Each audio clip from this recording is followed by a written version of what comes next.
Hello friends, my name is Rohit Bansal. Today in this lecture we will discuss about a real world protocol known as Kerberos. This is also known as Network Authentication Protocol. It is used across many enterprise applications in the world. So, we will see how this Kerberos protocol works.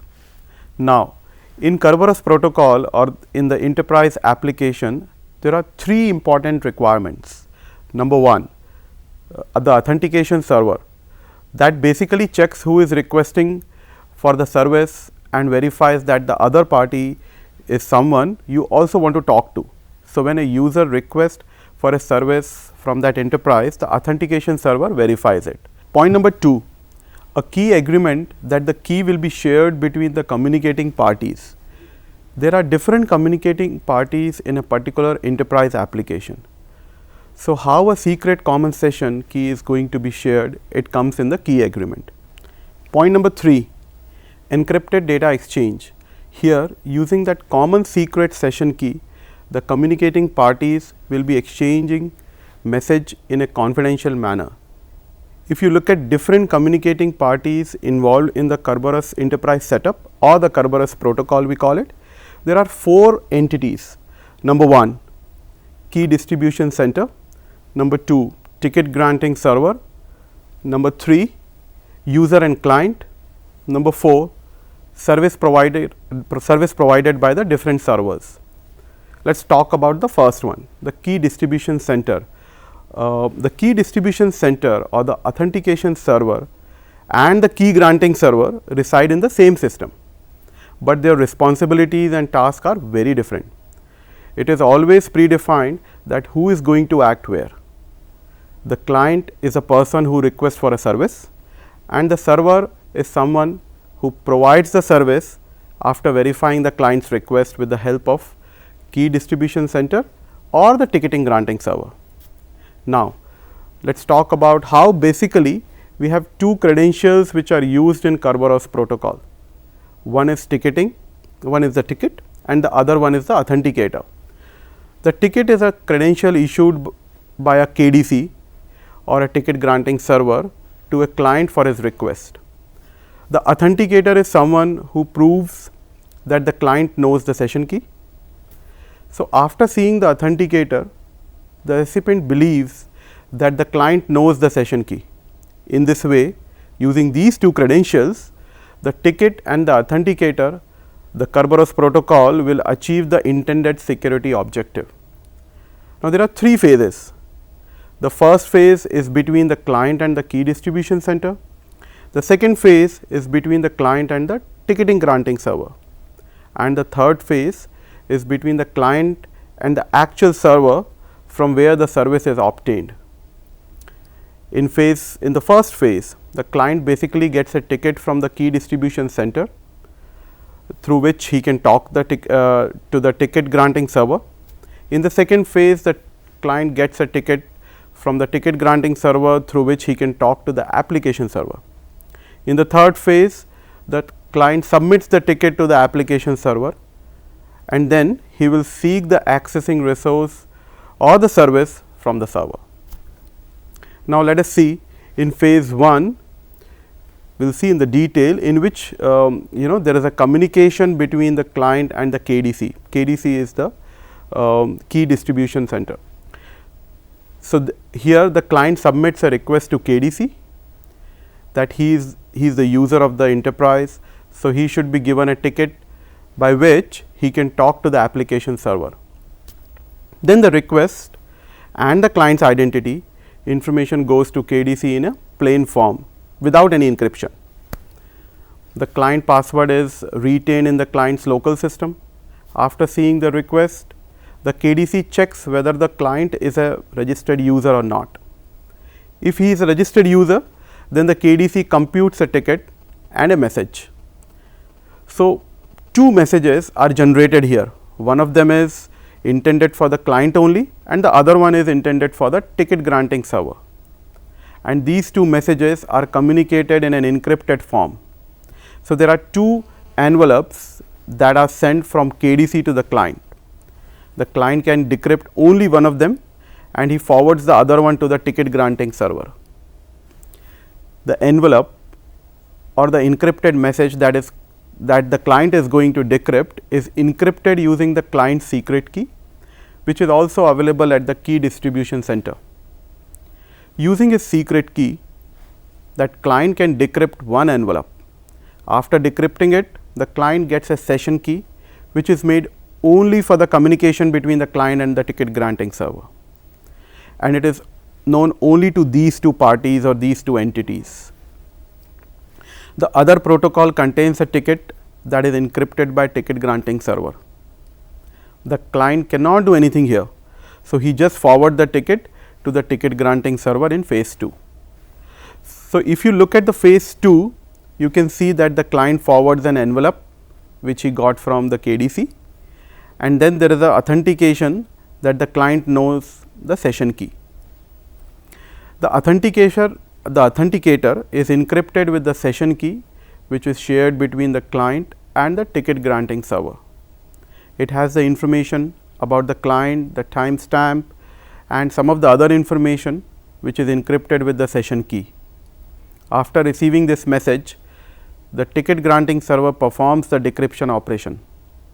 So, the ticket granting operation first decrypt the envelope which has come from the KDC, and after that it gets the session key which is shared between the client and the ticket granting server, and using that session key, the ticket granting server can further decrypt that authenticator, and then it can see whether that authenticator has all the information which is also listed in the ticket or the first envelope.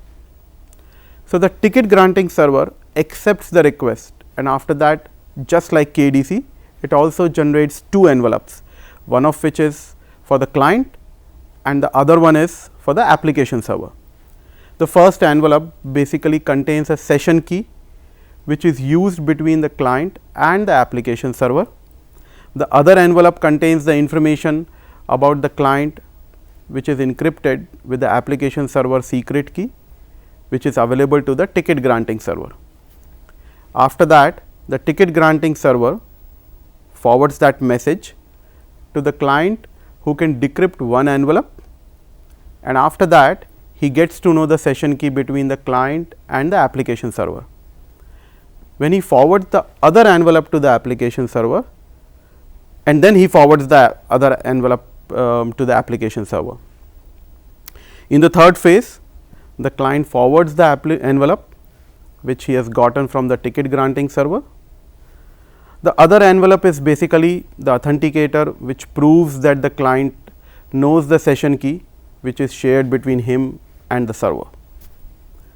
Now, the server decrypts these two envelopes, gets to know which these two sessions keys, and which it can prove that the authenticator is correct, and then it provides some other keys to the client, and then client can start accessing service and the resources from the application server. So, basically this is an overview of the Kerberos protocol, which is widely used in many enterprise applications across the world. Here we can see how that application server can get user credential verified by authentication server or KDC, and how it can further verify whether the user request is fresh or not by seeing the ticket issued by the ticket granting server before providing service or before giving access to its resources. So, when we put a request for any service from the target application server, before we can start accessing the resource or the service, all these three phases are executed one after another, which includes the key distribution center, the ticket granting server, and the application server. In practice, when the application server provides the service to a client, we may not see any delay in the process. When we put up a request, we can start accessing the service or the resources immediately, but in the background, before we start accessing the service, all these operations of encryption, decryption, verification and communication are being executed at various points. After that only, we can use services offered by different application servers.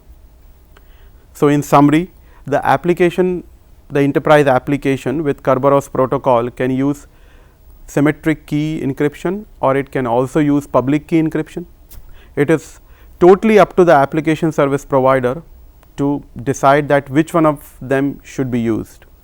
The important thing for us to note that here is there are multiple users and multiple servers in the Kerberos setup, and the target objective is that the user should be able to use the service offered by the enterprise.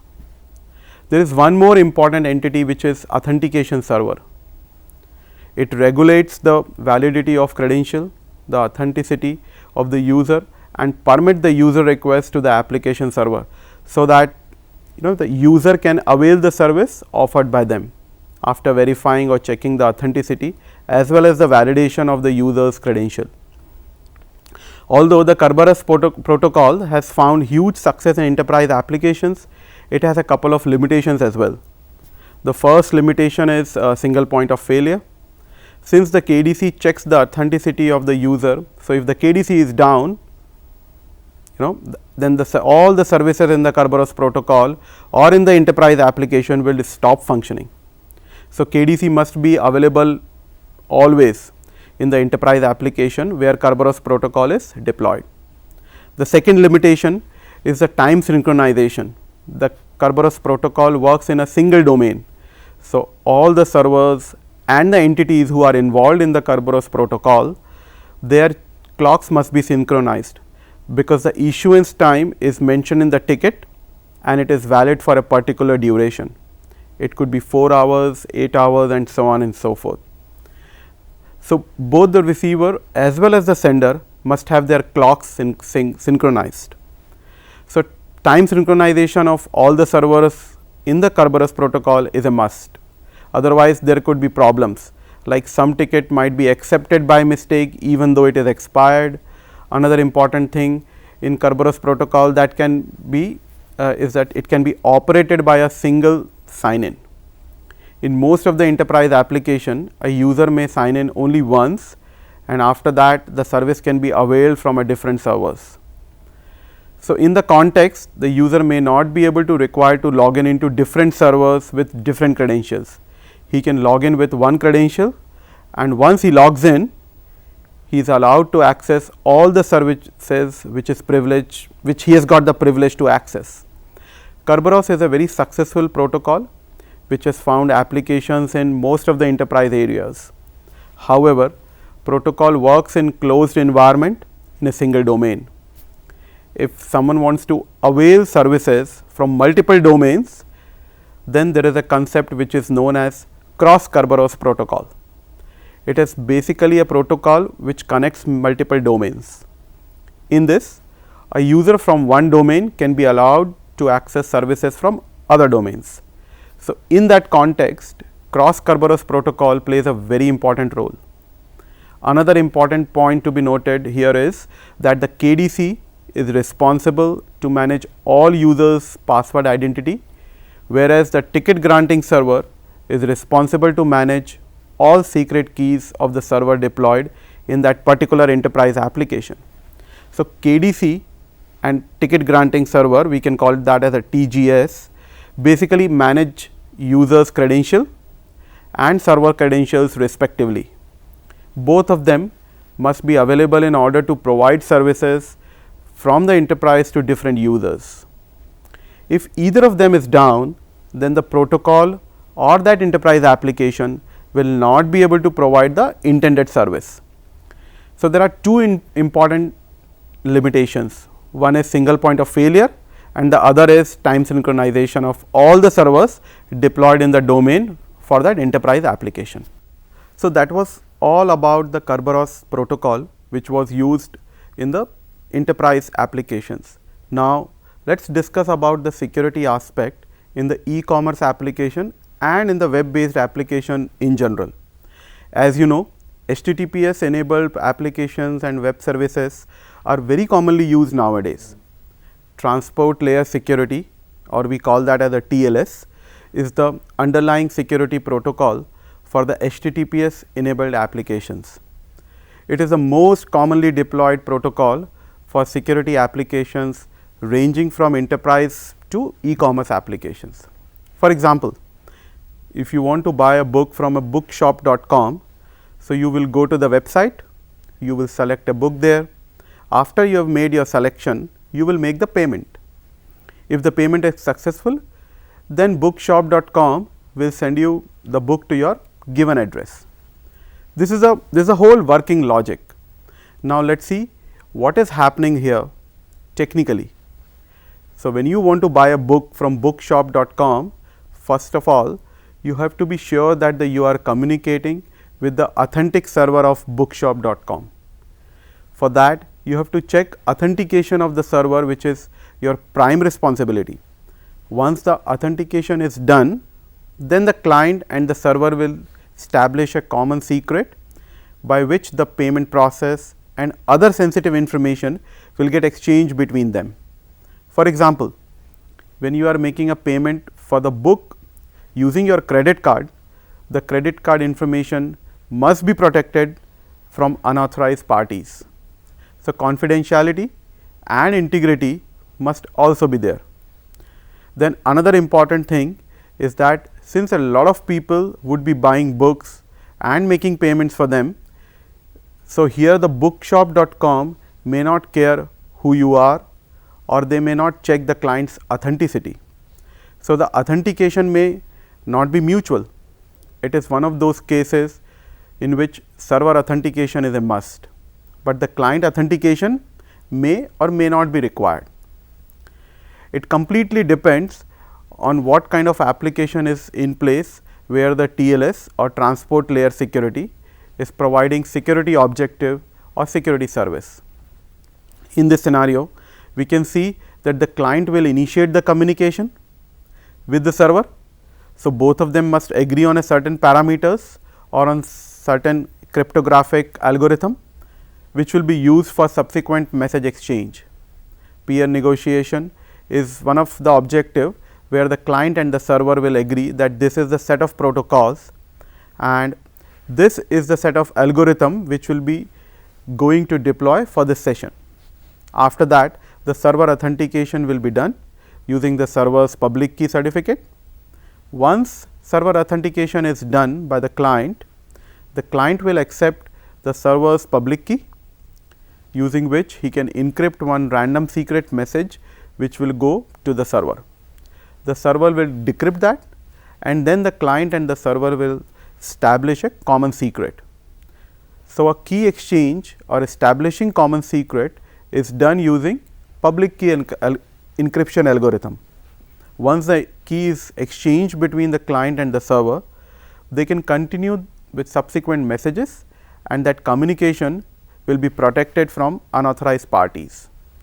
Here, symmetric key based traffic encryption with the help of an established session key or an established common key will make the message exchange confidential. Now, if you look at the TLS working logic, first of all the client will submit a set of algorithm and then other parameters. After that, the server will select a list of parameters or algorithms and it will provide its public key to the client. Now, the client will verify the server's public key, and if it is found to be valid, then the server's authentication is done. After that, the client will select one secret, he will encrypt it using the server's public key and then return it to the server. The server will decrypt it and learn the common secret. After that, they can exchange subsequent message in a confidential manner. The TLS, which is underlying security protocol for HTTPS enabled applications, consists of 4 sub protocols. The first and the most important protocol for TLS is TLS handshake protocol. In this, the client and the server will establish a common secret and the client will ensure server authentication. After that, the handshake protocol will be concluded successfully by invoking TLS change cipher specification protocol. This will also indicate that the handshake protocol is successfully executed. Once the handshake protocol is successfully executed, then record protocol will be invoked. The TLS record protocol will ensure traffic confidentiality. The message exchange between the client and the server will be confidential. it will be protected by symmetric key encryption algorithm. In between the handshake protocol and the record protocol, if any error occurs, then a warning will be displayed by invoking TLS alert protocol. In TLS protocol, there are 4 phases. The first phase is from client to the server. For example, the client will say hello and provide a list of algorithm and other parameters. Then in the phase 2, the server will select some common algorithm and it will provide server public key certificate to the client. Then in phase 3, the client will verify the server public key certificate to check server authentication. After that, he will encrypt one secret using server public key and then will go back to the server. Now, the server will decrypt that encrypted key and it will know the common secret. In this way, key exchange is done between the server and the client, since they have established a common secret, which is subsequent by which the subsequent message will be protected. In the 4th phase, it is notified that the handshake protocol is over. The server will say that my handshake protocol is done. It is done by invoking chain cipher specification protocol. Then the record protocol will be invoked, which will provide message confidentiality between the client and the server. Another important thing to be noted here is that the client or the user should check the advanced feature of the browser. It is very important. It will basically provide a list of features which have been set by default, can be changed manually. They will also tell the user that which feature have been active and which features have not been active. So, the user should check the browser's advanced feature and that which protocol version of TLS or SSL is enabled. If older versions are enabled, then one must uncheck them and check the latest version. For example, TLS 1.2 or SSL 3.0 must be checked. Now, let us move towards e-commerce application security. In an e-commerce application, 4 parties are involved: the customer, the merchant bank acquirer and the customer's bank insurer. Among these 4 parties, all the messages are going to be forwarded and validated. In an e-commerce application, there are following primary security requirements. Number 1, authentication of all parties involved in the transaction. Number 2, confidentiality of messages moving from one party to another. Number 3, message integrity. Number 4, non-repetition of payment information. Number 5, linkage between product and payment, so that if there are any conflict or issues regarding the transaction, then they can be resolved easily. Now, let us see the working logic of an e-commerce application. First of all, the client initiates the communication by going to the merchant website and selecting a product. After that, he makes a payment. The merchant forwards that payment to the merchant bank acquirer. The acquirer again forward the same payment to the card issuer or the customer bank, which we see at the payment gateway. Now, here the customer bank will check whether the account has sufficient balance, the card is valid or not, etc. So, few validations are done from the customer bank side. If everything is found to be okay, then customer bank will approve that payment. Then the acquirer or merchant bank will again forward the information to the merchant by capturing the transaction details. And finally, the merchant will tell the customer that your order is confirmed and your item will be delivered to the given address. So, this is the working logic of an e-commerce application, or you can say it is a working principle of an e-commerce application. Now, let us see the security aspect which is involved in this whole e-commerce application. It involves authentication of all involved parties like the merchant's bank, the customer bank and the intended recipient. Then there should be confidentiality of messages. There are different messages that may be confidential for some parties who are involved. So, confidentiality of messages should be confirmed. Then there should be integrity of the transaction and the messages. They should not be altered by any intermediary during this whole process. So, integrity of messages should be ensured. Then non-repetition of transaction and messages or information delivered must be confirmed. In this, the person or the parties involved in any kind of action should not deny about it. For example, if a payment is made to a merchant, then he should not deny receiving it. If an order is delivered to the customer, then customer should not be denied to accept it. Then there should be a linkage between the product and the payment. In this, the product information and the payment information must be linked together.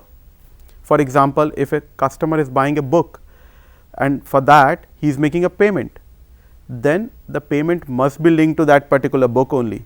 It should not be linked to some other item like any other electronic gadget or garment, etc.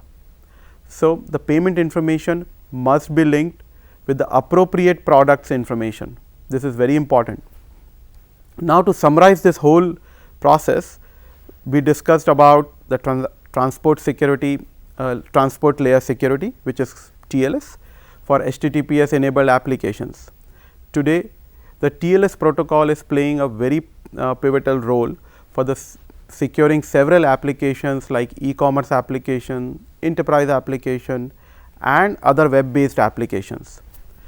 All HTTPS enabled applications are basically supported by TLS protocol, which is providing intended security requirements for that application, particularly in e-commerce applications. In such applications, we need confidentiality of messages, authentication of involved parties, integrity of information and messages, non-repetition of action and a linkage between the product information and the payment information. So, all these security properties like authentication, integrity, confidentiality, non-repetition and of course, key establishment along with the linkage between the product information and the payment information can be fulfilled by the transport layer security protocol. The TLS has found enormous use in various applications today. It is not just for e-commerce applications, it has got wide variety of uses across many applications. You can see that TLS or HTTP is playing an important role in most of the web based applications. It could be enterprise application as well.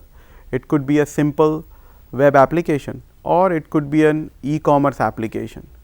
So, any application where we need all these security requirements of authentication, confidentiality, integrity, non-repetition or linkage, we can think of implementing the TLS protocol or we can make these application HTTPS enabled.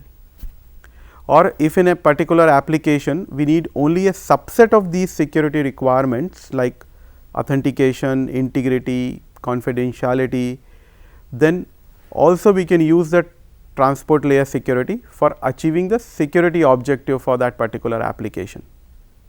I hope it makes clear to you.